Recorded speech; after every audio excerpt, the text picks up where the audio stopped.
Hey all, Glenn Running, coming at you. Really kind of atypically early in the morning for me.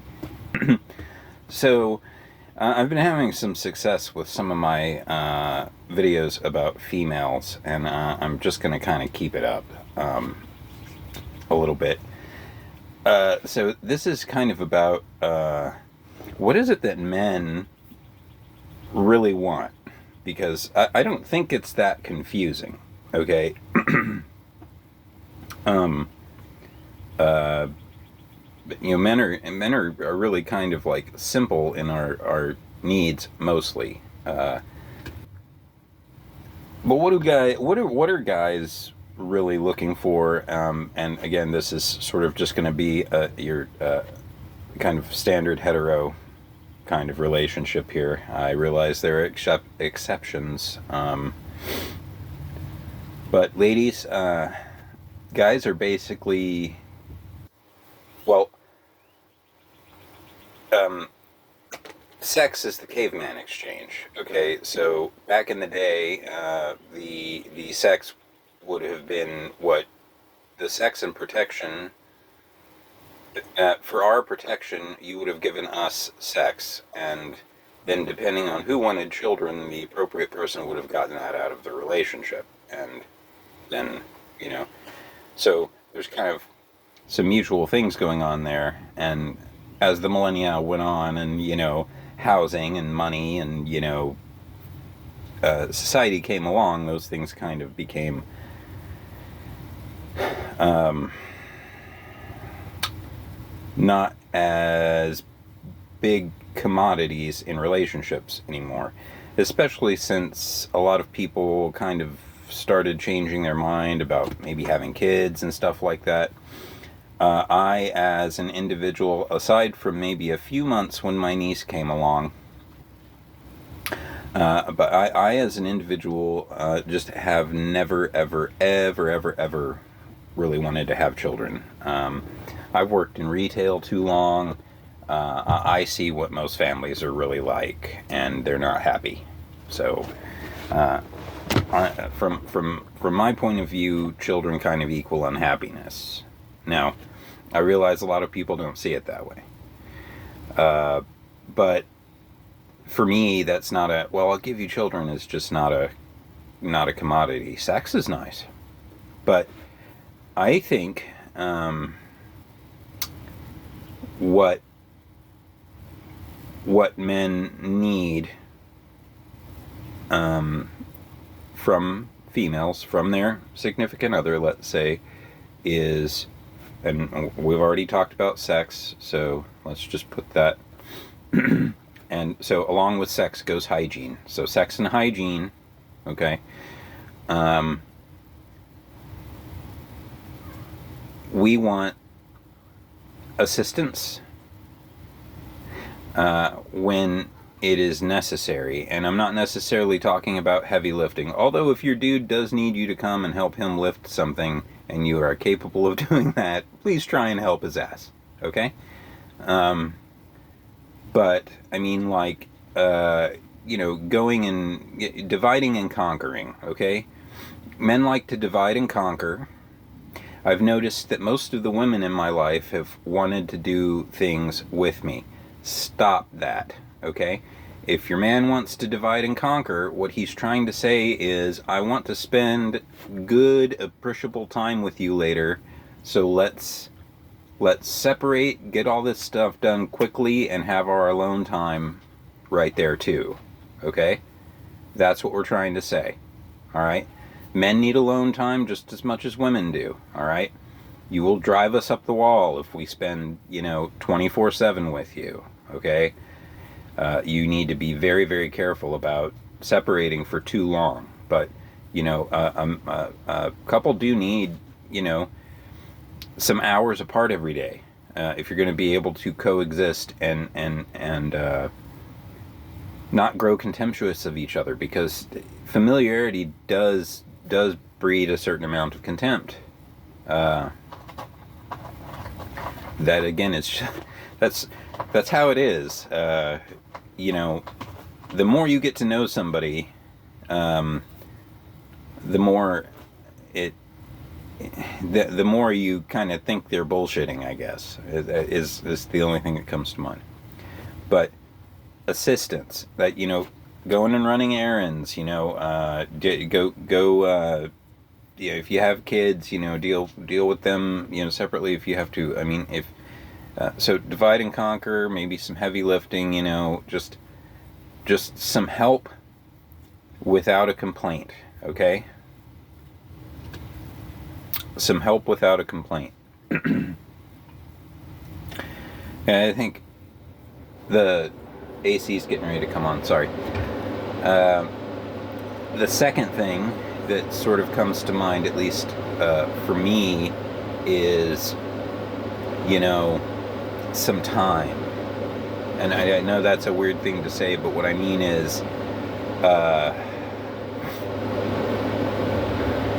women tend to view what men would call stability as stagnancy. Stop that, okay? Females, especially younger females, seem to have it in their head that there always has to be like progress in the relationship, and you've got to change every day, and you've got to move forward every day. That's very noble and all, but that's not necessarily the way a lot of men like to go about things. We like to get to a point where our plate has a couple of the things eaten off of it, and then we like to deal with that for a little bit. We need a period of reprieve to kind of deal with, probably what we've been dealing with that's led up to this reprieve. Okay.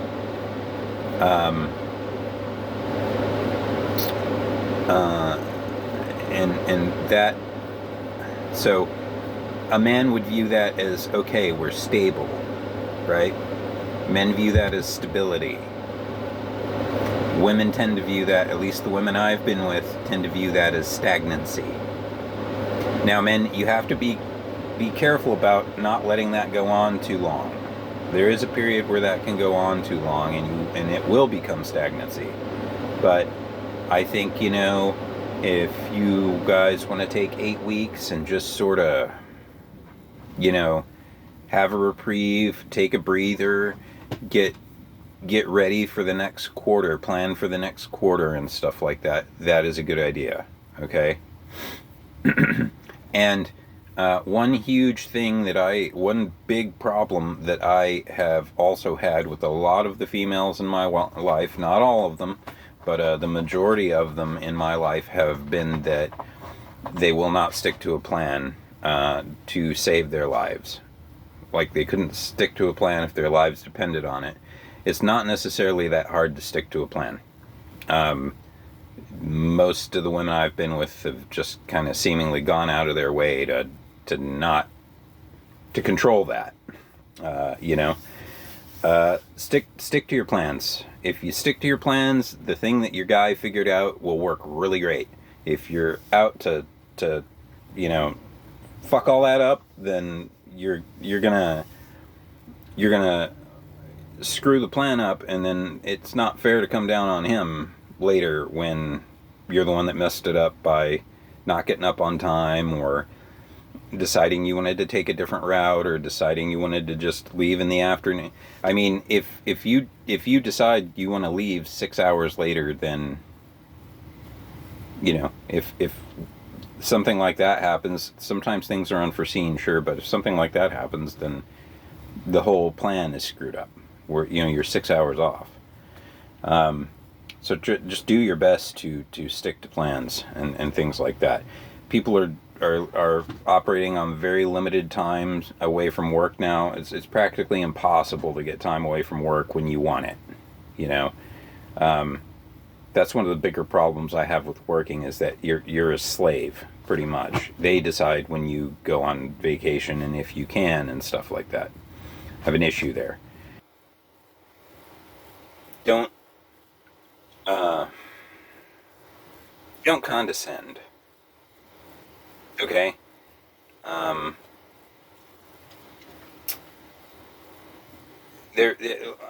suggest that the ladies out there, look up statement. There's a video that another lady did about statements men can't stand to hear.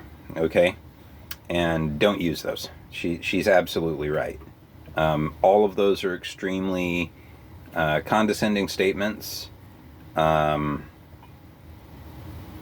if you are, this works both ways.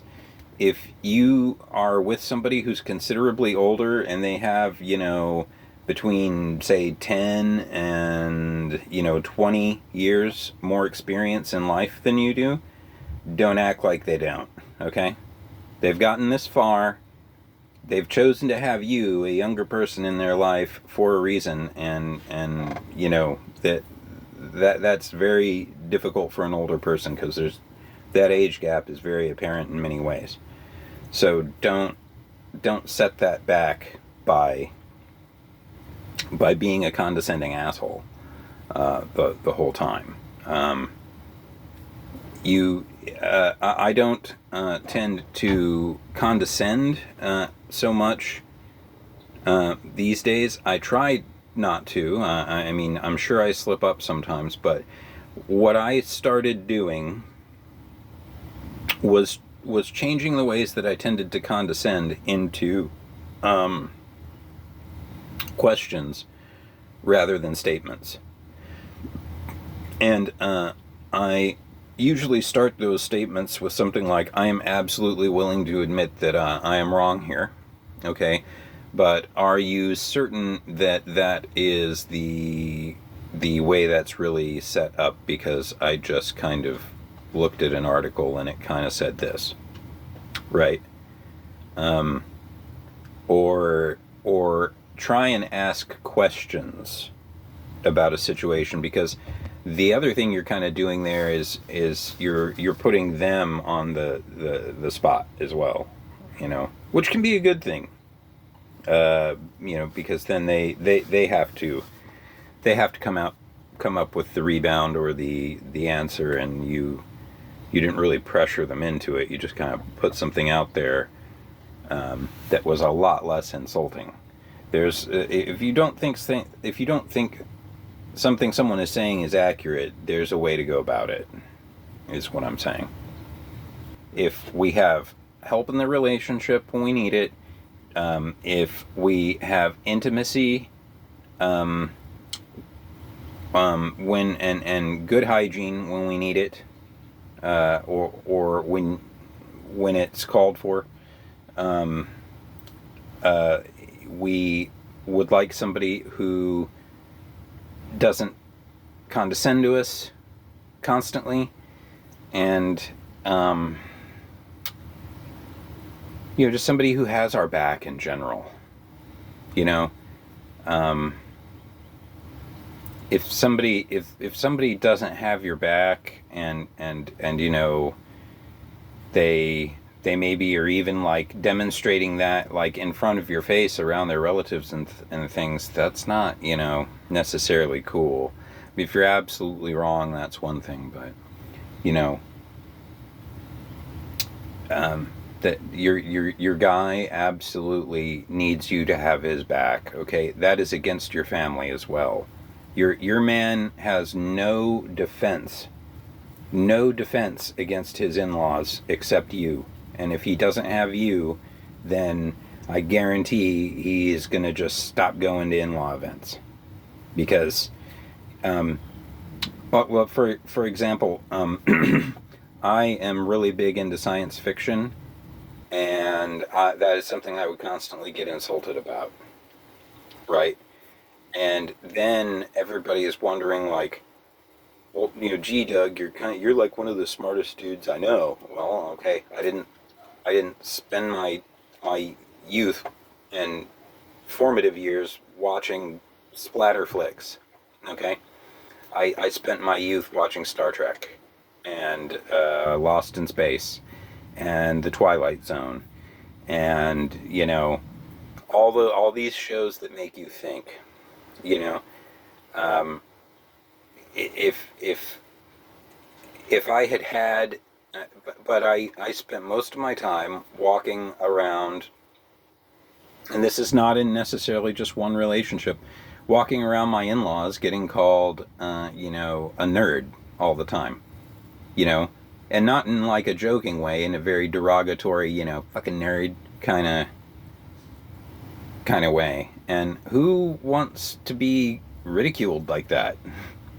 You know, who wants to be ridiculed like that and talked down to like that by, again, you know, people who just don't have the same amount of experience you do. Um, but I think that that's something that a lot of the women out there need to consider. Now, guys, being that no women watch my channel, you're going to have to, show this to your SO, I guess, and just try and make her, sit through it, I guess.